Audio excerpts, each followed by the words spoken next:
जय हिंद, नमस्कार। आप देख रहे हैं यूपी खबर हिंदी और मैं हूं आपके साथ दीपक पंडित। हम इसमें लखीमपुर खीरी की सदर तहसील है और ये विधानसभा श्रीनगर होती है। कहने को तो श्रीनगर विधानसभा की गूंज पूरे उत्तर प्रदेश में गूंजती है, लेकिन इसकी हकीकत क्या है इसको जानने के लिए आज हम ग्राउंड जीरो पर आए हैं। हम एक ऐसी जगह पे हैं जो श्रीनगर विधानसभा और श्रीनगर के बहुत करीबी ये गांव है। नाम होता है इसका खगईपुरवा।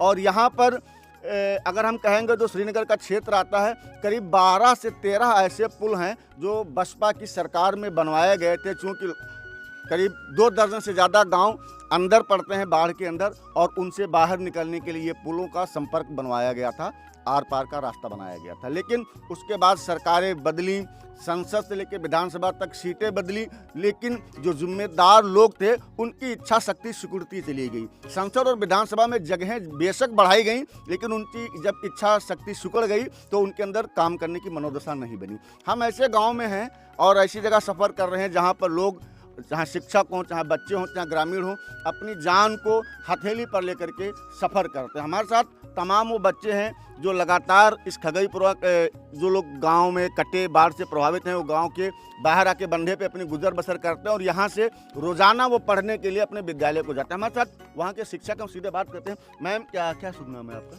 मेरा नाम तरन्नुम निशा है।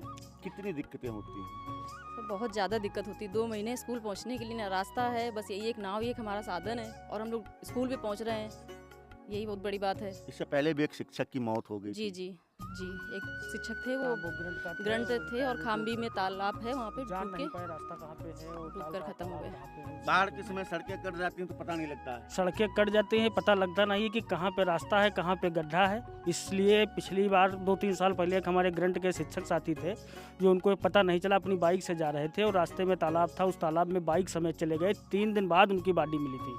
क्या लगता है सरकारों को इस क्षेत्र में काम करना चाहिए या नहीं करना चाहिए? कर पा रही हैं या नहीं कर पा रही हैं? क्या कुछ करें? सरकारों को काम करना चाहिए, लेकिन जिस स्तर से काम होना चाहिए, रास्ता बनते हैं तो 3 महीने तक चलते हैं, साल में 3-4 महीने, उसके बाद फिर फ्लॉप हो जाते हैं। वो 6 महीने तक हम लोगों को सब ये दिक्कत ही दिक्कत है।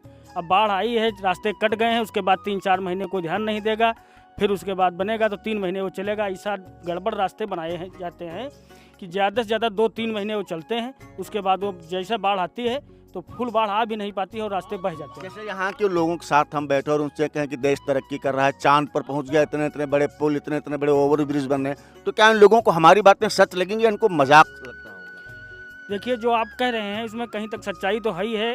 हर जगह ही देश में विकास की स्थिति चल रही है, लेकिन ये ऐसे गांव हैं जो आज भी उससे बहुत दूर दूर तक अछूते हैं, कोई ध्यान देने वाला नहीं है। हमारे साथ स्कूल के शिक्षक थे, उन्होंने बताया क्षेत्र की समस्याएं क्या क्या, किन समस्याओं से लोगों को 2-4 होना पड़ता है।